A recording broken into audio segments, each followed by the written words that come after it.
Hi again, everybody, from the Paper News 24/7 newsroom. Here is your news break for Monday, January 30th, 2012. I'm Frank Phillips reporting.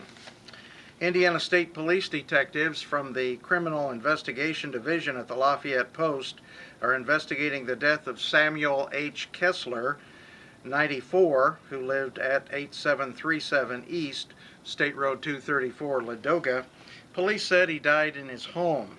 Investigators said evidence at the scene indicates the possibility of foul play. The one-level ranch-style home is located in southeastern Montgomery County near the Boone County line. Kessler was pronounced deceased at the scene by Montgomery County Coroner David Hunt. The Kessler family has been notified. The Montgomery County Sheriff's Office received a 911 call Sunday at 11:24 a.m. from a business acquaintance of Kessler's. The acquaintance was unable to reach Kessler by phone and decided to stop at the residence to check on him.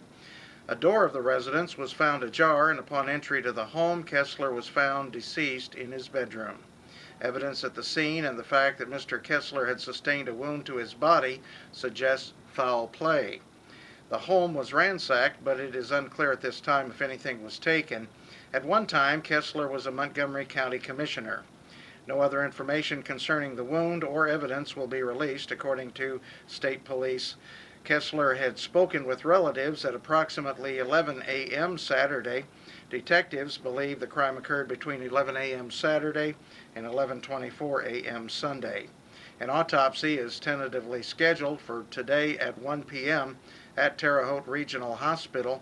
The pathologist will be Dr. Roland Kaur. The case is being investigated by Indiana State Police Detective Jay Harper. Assisting were other ISP detectives, ISP crime scene investigators, Montgomery County Sheriff Mark Castile, and deputies, and Montgomery County Coroner David Hunt.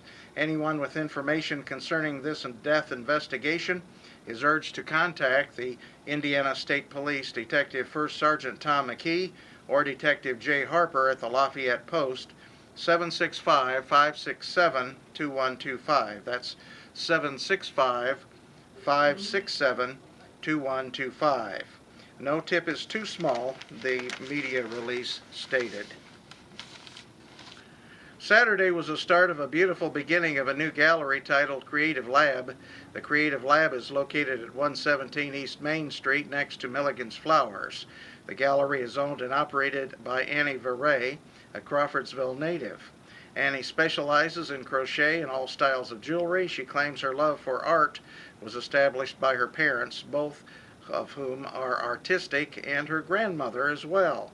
Her grandmother is Lona, who taught her how to crochet without a pattern. Annie's start in jewelry making took off when she was in need of jewelry pieces for an international festival. She was forced to design and create the jewelry herself and fell in love with the intricate and tedious task of weaving beads. Since that day, she created little pop-up shops around the holidays to offer her pieces to the public. Seeing the success, she came across the vacant building and knew it would be love at first sight. Diane Magstad supports that by saying it's nice to see something unique moving into one of the vacant stores downtown. This is my first time here, and I'm really enjoying the beautiful jewelry and the paintings. When showing her favorite piece, Annie stated, "I love it. This is how I support my habit. I just love it, and I have to do it." World War II veterans are invited to enjoy honor flights to Washington, D.C. The one-day flight is free, paid for by sponsors. Call Veteran Service Officer Claude Johnson for more information. You have something you want to know? Well, ask Mac. Your Montgomery Answer Connection is available at Ask Mac at thepaper24-7.com. Be sure to read his answers in Saturday's edition.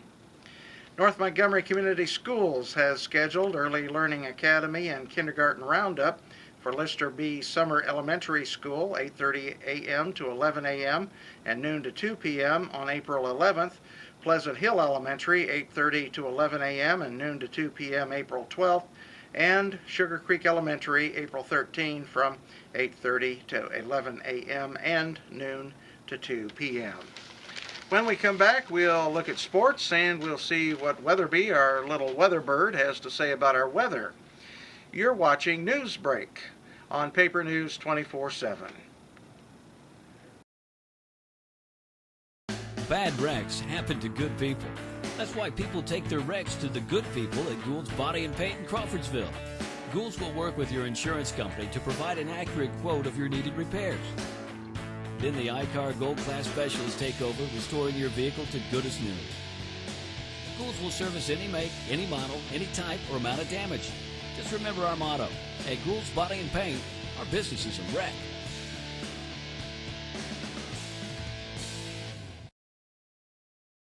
At Zahn's Floor Covering, we don't offer washers, paint, or lumber. Floor covering is our expertise for your home or office. At Zahn's Floor Covering, we offer luxurious styles of carpeting and realistic-looking vinyl patterns, and we do it better than anyone else. You'll fall in love with the possibilities at Zahn's, all backed by professional installation, superior personal service, and our 3-year installation warranty. Stop by Zahn's today and see why we want to be everywhere you are. And we're back on Paper News 24/7. A year ago at the Sectional Wrestling Championship, Southmont escaped over North Montgomery by only 1/2 point. A year later, and the margin of victory was nearly the same. On Saturday, the Mounties left as sectional champions with a team score of 229. Right behind them was the Chargers with 227. Crawfordsville finished in the middle of the pack in 5th with 105 points.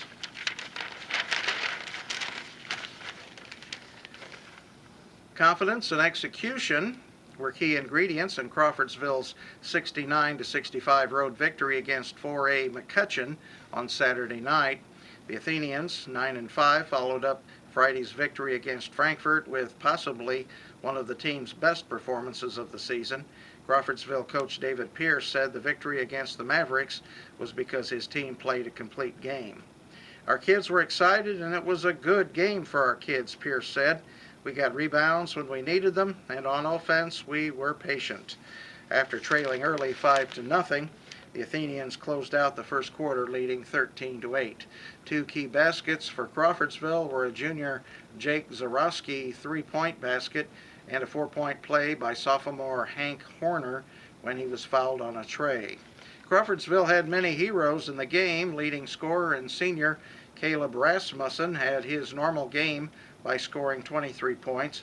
Rasmussen made a living at the free throw line by hitting 13 out of 16 charity shots, including 8 out of 9 in the last quarter to help ice the game.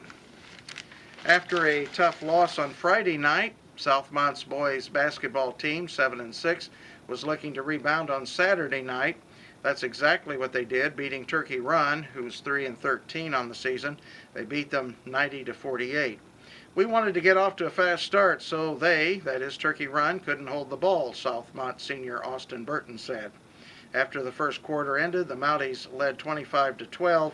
By halftime, the Mounties had plenty of breathing room, leading 48-23. We wanted to build off of Friday night's second half performance, Southmont coach Dan Chad said. Well, let's check the weather bird, Mr. Weatherby, and see what his forecast is for today. Looks like it's going to be a pretty nice day. Weatherby says today will be sunny. That'll be a change. And 48 degrees for a high. Now, if Weatherby is off by more than 3 degrees, send us an email at weatherby@thepaper24-7.com and let us know.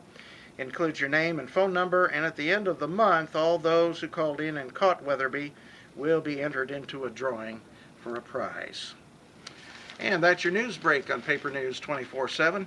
I'm Frank Phillips reporting. You just have an outstanding day, won't you?